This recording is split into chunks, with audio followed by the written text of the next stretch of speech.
Go ahead. Congratulations, y'all. Jordan, excellent test out there. Welcome back to Rebecca Farm. I'll just get things rolling. Why don't you just start today, Jordan, and just talk to us about your test. I was really pleased with him. He keeps getting better and better each time I go in the ring, and he's been a bit of a tricky one in the past, really spooky. Comes up, gets real resistant and against me, and today he felt great in there, and the past 6 months has been better and better, so I'm really excited. And how is it being back at Rebecca Farm right now? Fantastic. I wouldn't rather be anywhere else. I love it here. He runs well here, so I'm looking forward to tomorrow. The weather's been phenomenal. The courses look great. It's the best place on earth. Nice. Buck, can you talk to us about how your day went? Yeah, my first choice, the apprentice, did for sure his best test. He got a 44, which I was quite happy about. He was very good. One judge didn't seem to like him as much as the other two, which is a bit of a bummer. But look, we have a lot more to do, and very proud of him today. And let's see how we get on tomorrow.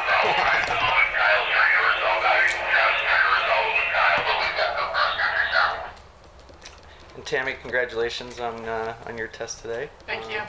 Can you talk to us about how things went for you in the national division? Yeah, he was great.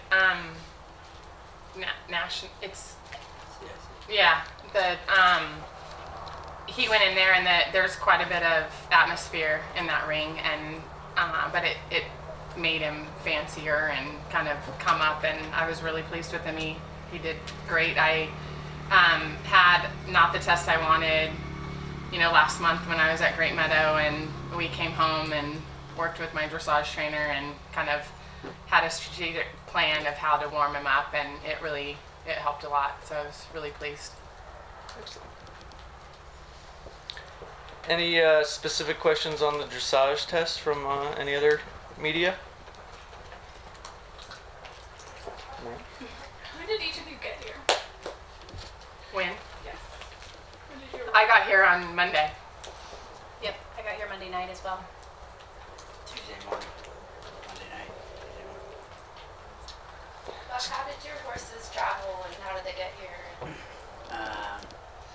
They got here by truck, and they left on Saturday morning at like 6 o'clock, and they got here about 2 o'clock in the morning, Monday morning. The apprentice traveled fantastic, and Flower didn't seem to travel very well at all.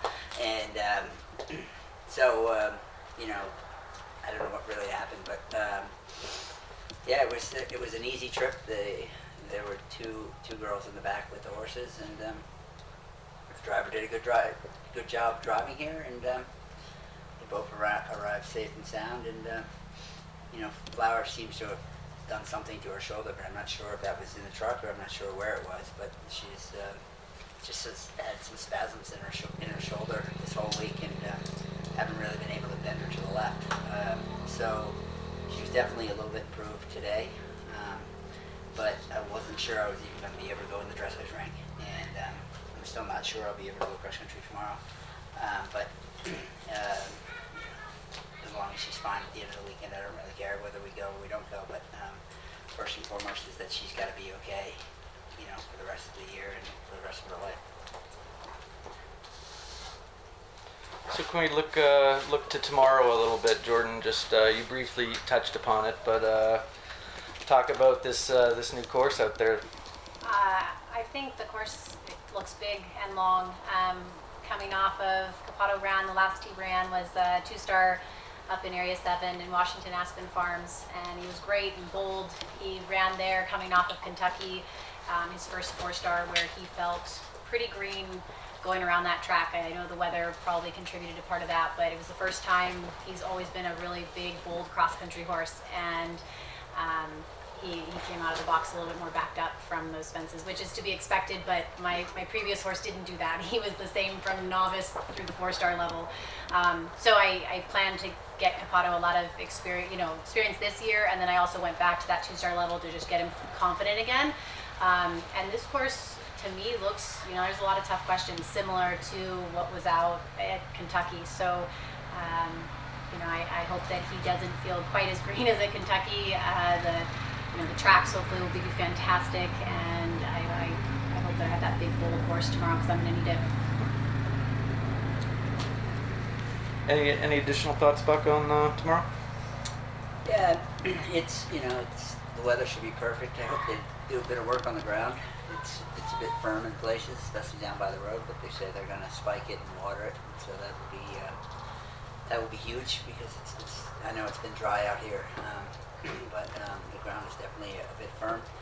As far as for my horse, it's I think it's not an easy course. It's quite tricky.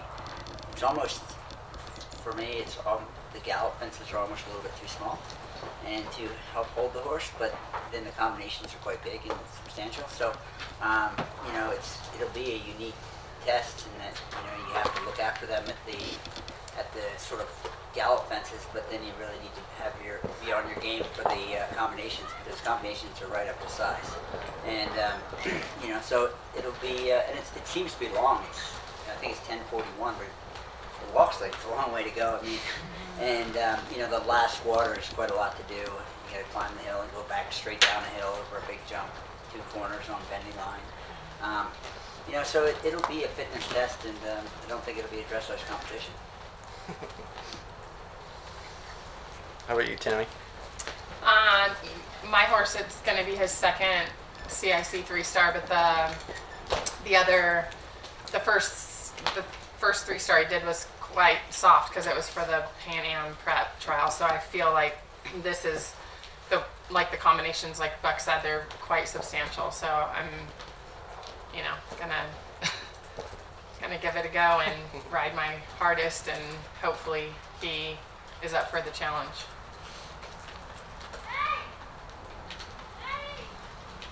Any other questions, folks? Well, we wish you all the best of luck out there, and congratulations on where you stand right now, and welcome back to Rebecca Farm. Thank you. Thank you.